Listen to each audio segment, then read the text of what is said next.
क्या ये महंगाई पे निशाना नहीं है? कि 10 सालों तक महंगाई का इनको असर नहीं रहा। अब जब 10 साल सरकार से 24 में दोबारा फिर महंगाई जो है वो जब भी जनता सामान्य व्यक्ति के जीवन को बेहतर बनाने के लिए ये सारी की सारी बातें जो हैं, चाहे वो वृद्ध हो, चाहे महिला हो, चाहे गृहिणी हो, चाहे नौजवान हो, चाहे किसान हो, चाहे गरीब हो, सबके जीवन को ease of living ease of living की मैंने बात किया।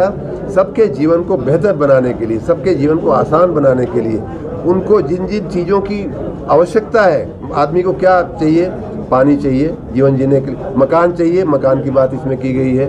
3 करोड़ लोगों को और मकान दिया गया है, 4 करोड़ लोगों को दिया जा चुका है।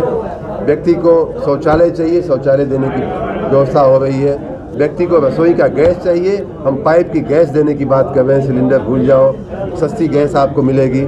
मुफ्त में अन्न देने की बात कर रहे हैं, 5 साल जो है आपको और मुफ्त की जो अन्न मिलता है। तो ये हर तरह से व्यक्ति के जीवन को, चाहे वो गरीब हो चाहे अमीर हो, आपने तो ये काम किया जी। फिर महंगाई पे रोक काहे नहीं लगा पा रहे हैं? महंगाई पे रोक बिल्कुल लगी हुई है। महंगाई की कहीं कोई चिंता करने की आवश्यकता नहीं है। आप देखिए कि जो परचेजिंग पावर होता है उसके साथ महंगाई को देखना चाहिए। परचेजिंग पावर आदमी का बढ़ता है चीज़ों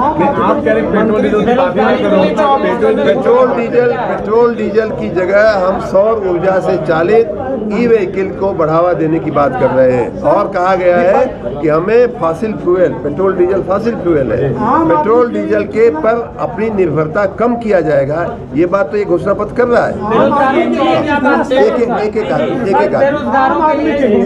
आम आदमी के लिए कितना सरल होगा कि वो जो आज गाड़ी का उपयोग कर रहा है उसको सेल करेगा, उसको कैसे हटाएगा, और जो गैस के पाइप कनेक्शन देने की बात की जा रही है तो कैसे उसको घर तक कैसे पहुँचेगी? अरे ये तो बहुत ही अच्छा प्रश्न आपने किया। मैं जब व्यक्तिगत अनुभव बता दूं आपको, मैं जब उत्तर प्रदेश का विद्यार्थी था, नागरिक हूँ, मऊ जिले का नागरिक हूँ, पढ़ लिख करके जब मुझे नौकरी मिली तो गैस का सिलेंडर हमारे भी घर पे नहीं था।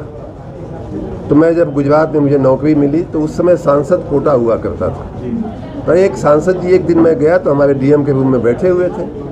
सांसद जी से मैंने कहा कि क्या आपका कोटा यूपी में भी लागू पड़ता है क्या सांसद जी? तो उन्होंने हंसते हुए कहा, हाँ भाई साहब लागू तो पड़ता है। तो डीएम साहब ने उनको इशारा कर दिया कि अरे पूछ तो रहे हैं लेकिन उनको वास्तव में चाहिए एक गैस कनेक्शन। तो ये हालत थी कि हमें बड़े बड़े लोगों के पास जाना पड़ता था, चिट्ठी लिखवानी पड़ती थी गैस का सिलेंडर के लिए। आपने पिछले 10 साल में देखा है कि गैस का सिलेंडर कितना आसान हो गया है, हर घर में, हर किचन में। और फिर मैं जब मेरी बड़ौदा में पोस्टिंग हुई तो वो मेरा पहला अनुभव था गुजरात का कि वहाँ पाइप की गैस जो है आती थी। 30 साल पहले की मैं बात कर रहा हूँ। आप जो दुनिया बहुत आगे निकल चुकी है।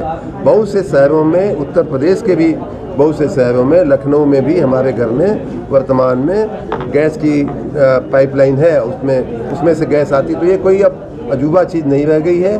नहीं, जैसे पानी पहले हैंडपंप से, कुएं से निकाला जाता था।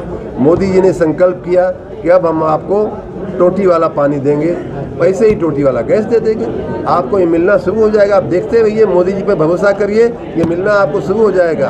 ये गारंटी है मोदी जी की।